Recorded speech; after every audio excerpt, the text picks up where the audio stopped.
meninada, tudo bem com você? Como é que você está? Firme e forte, seguindo em frente. Mais uma videoaula, mais uma videoaula. Vimos na videoaula passada o iluminismo e as consequências do iluminismo. E nessa videoaula nós vamos começar a estudar uma das mais importantes revoluções aí da história. Lembrando que ela é marco que divide a idade moderna da idade contemporânea. É uma revolução que coloca a burguesia no poder. Eu estou falando da revolução. Eu não ouvi revolução. Sabia que você ia acertar. Eu tinha certeza que ia acertar. Então coloca no seu caderno. Coloca bem grande aí que nós vamos conversar, estudar ela. Revolução Francesa. Revolução Francesa. Coloca no seu caderno para organizar o conteúdo da melhor maneira possível. 1789 a 1799. A Revolução Francesa de 1789 a 1799. Perceba, não é uma revolução da noite para o dia. Não é da noite para o dia. Demora 10 anos, são 10 anos de revolução. Quando a gente estuda de forma didática, parece que tudo é extremamente rápido. Lembrando que a nível de ensino médio, o conteúdo ele é mais sintetizado para facilitar, para que você tenha uma noção. Então ele tem uma distribuição didática para que você possa entender. Mas na prática, na realidade, as revoluções, as transformações, elas não são da noite para o dia. Mas você tem que organizar, tem que ter uma noção clara do que nós estamos estudando. Então coloca assim, a França pré-revolucionária. Olha a França pré-revolucionária. Coloca, era absolutista. Na outra linha, era absolutista. O rei Luís XVI. Rei Luís XVI. Então nós estamos vendo a França pré-revolucionária, ela era absolutista, o rei Luís XVI, lembre-se, se é absolutista, todo o poder está nas mãos do rei, ele determina o que é certo e o que é errado, ele cria as leis segundo a própria vontade, ele estrutura a sociedade. Economia agrária. A França pré-revolucionária ela era agrária. Por uma linha você coloca assim, sociedade, importantíssimo, importantíssimo, sociedade. Abre uma chave de 3 linhas. Abre uma chave de 3 linhas. Coloca assim, primeiro estado. Primeiro estado, entre parênteses, clero. Primeiro estado, clero. Segundo estado, nobreza. Segundo estado, nobreza. Terceiro estado, importantíssimo, importantíssimo, coloca alta burguesia, baixa burguesia, camponeses e artesãos. Camponeses e artesãos. Coloca uma observaçãozinha aí que vai facilitar o seu entendimento. Observação, os sans-culottes. Os sans-culottes era a camada mais radical do terceiro estado. Era a camada mais radical do terceiro estado. Importante. Coloca na outra linha, sai da chave, fechou a chave, na outra linha coloca assim, particularidade. Particularidade. Somente o terceiro estado pagavam impostos. Somente o terceiro estado pagavam impostos, sustentando os privilégios do primeiro e do segundo estado. Do primeiro e segundo estado. Na outra linha, outra particularidade. O Estado absolutista na França, transformava a justiça em instrumento de defesa do Estado. Instrumento de defesa do Estado. E a religião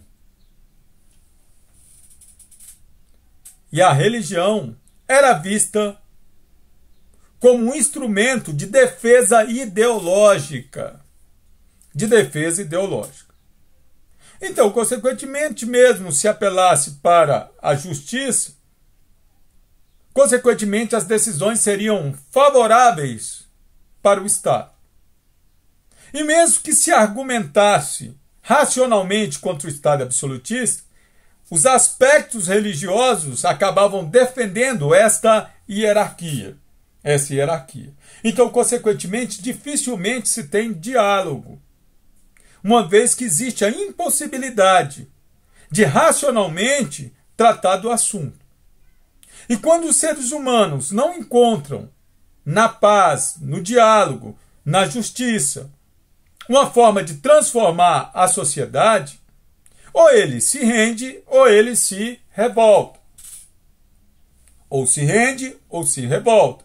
E, consequentemente, você vai perceber que na Revolução Francesa, ao invés dos franceses que se sentiam explorados por uma minoria francesa se render, eles vão se revoltar.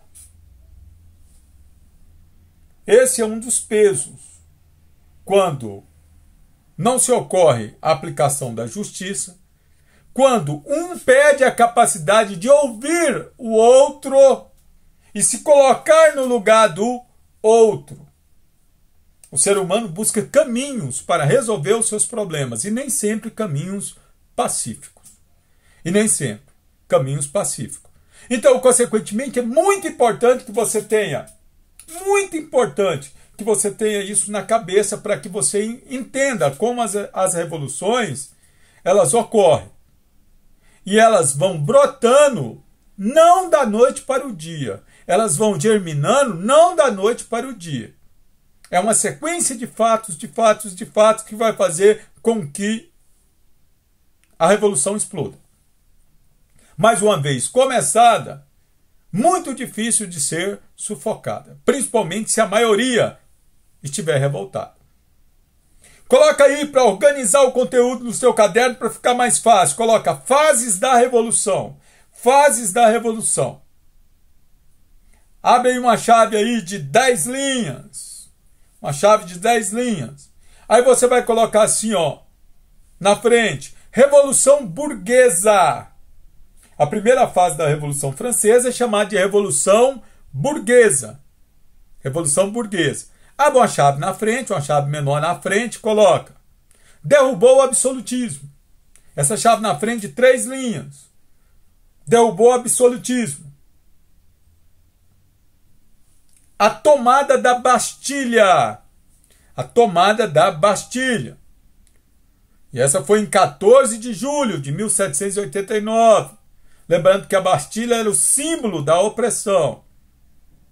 A tomada dela é 14 de julho de 1789. A Constituição na França, 1791. Então, consequentemente, nós vamos estudar de forma mais específica nas próximas videoaulas cada um desses tópicos. Mas eu gostaria que agora você tivesse na sua cabeça que a primeira fase da Revolução Francesa é chamada de Revolução Burguesa. Ela derruba o absolutismo, tem como um dos símbolos a tomada da Bastilha e a Constituição. Coloca a Contra-Revolução Burguesa, outro tópico, dentro das fases da Revolução, a Contra-Revolução Burguesa. Aí você abre uma chave aí de 2 linhas, você vai colocar assim, ó, a derrubada dos girondinos. Os girondinos que chegaram no poder com a Revolução Burguesa vão ser tirados do poder. Na outra linha, você coloca assim, a ascensão dos jacobinos. A ascensão dos jacobinos. Às vezes o aluno tem muita dificuldade de estudar a Revolução Francesa. Por quê? Porque tanto girondinos quanto jacobinos estavam juntos no terceiro estado. Os girondinos eram a alta burguesia. Os jacobinos, baixa burguesia, camponeses e artesãos. Na primeira fase da Revolução, eles unem força porque eles têm um inimigo em comum. Quem é o inimigo em comum? O absolutismo de Luís XVI. Por isso, eles unem força. Mas em um segundo momento, eles vão lutar contra o outro. Por quê? Porque são interesses diferentes. Quando eles tiveram interesses iguais, eles uniram força. Agora, com interesses diferentes, um contra o outro. Então, a segunda fase da Revolução. Na outra fase da Revolução, coloca período republicano. Período republicano. Abre uma chave aí de 4 linhas. Aí você coloca assim, ó, governo dos jacobinos. Governo dos jacobinos. Na outra você coloca assim, domínio do terror.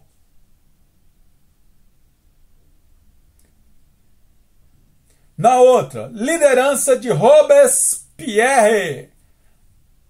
Liderança de Robespierre. E por último, guilhotina. Na frente de guilhotina é a fase mais violenta da Revolução. É a fase mais violenta da Revolução. O período republicano, a fase mais violenta, a guilhotina vai acontecer. É aquilo que eu falei para vocês, quando um perde a capacidade de ouvir o outro, quando um não se coloca no lugar do outro, quando um não tem empatia para com o outro, e o ser humano utiliza da violência. Essa violência ela pode sair ao controle e criar barbáries que inimagináveis. São escolhas de cada geração. Existe o caminho da paz, existe o caminho do diálogo, existe o caminho da justiça, aplicação da justiça. Existe o caminho da agressividade, da imposição, da humilhação, do constrangimento, do autoritarismo. São escolhas de cada geração. Cada geração escolhe a forma de viver dentro do planeta. E nós temos as duas formas. Lembrando que a paz faz com que o indivíduo dure mais tempo. A guerra, o indivíduo pode ser eliminado a qualquer momento. Outra fase da Revolução que você tem que ter no seu caderno. Reação termidoriana. Reação termidoriana. Abre uma chave aí de 3 linhas. Reação termidoriana. Coloca assim, novamente, a ascensão dos girondinos. Novamente, a ascensão dos girondinos. Depois, criação do diretório. Criação do diretório, composto por 5 membros. Criação do diretório, composto por 5 membros. E a última fase da Revolução Francesa, para você organizar ela de ponta a ponta, coloca aí o golpe dos 18 brumários. O golpe dos 18 brumários. Abre uma chave aí de 2 linhas. Colocou Napoleão Bonaparte no poder. Colocou Napoleão Bonaparte no poder. Apoiado pela alta burguesia. Apoiado pela alta burguesia. Que, consequentemente, se consolida no poder. Pela alta burguesia, que consequentemente se consolida no poder. Por isso que a Revolução Francesa ela é chamada de Revolução Burguesa. No final dela, no final dos 10 anos, apesar do povo ter ficado parte no poder lá no período republicano, ter participado da Revolução durante praticamente toda a Revolução, no final, quem vem para o poder? Quem está no poder? Quem consegue manobrar a Revolução e sair lá no poder no final? A alta burguesia e a Revolução Francesa, consequentemente, então, torna-se uma revolução burguesa. Burguesa. Muito importante a introdução. Essa é a introdução ao estudo da Revolução Francesa. Vimos que a França pré-revolucionária é absolutista com Luís XVI. A economia agrária, a sociedade dividida em 3 estados. Primeiro estado, o clero. Segundo estado, nobreza. Terceiro estado, alta burguesia, baixa burguesia, camponeses e artesãos. Somente quem pagava impostos. O terceiro estado. A Revolução Francesa, com quantas fases? 5 fases. A Revolução Burguesa, a Contra-Revolução Burguesa, o período republicano, a reação territoriana que criou o diretório e o golpe dos 18 brumários. Fantástico a forma de você organizar didaticamente na sua cabeça a Revolução. Vamos estudar cada uma dessas fases, vamos ver as manobras dentro da Revolução, para que você entenda da melhor maneira possível. Foi um prazer estar com você, eu espero que você esteja bem feliz, sorridente, e até a próxima videoaula!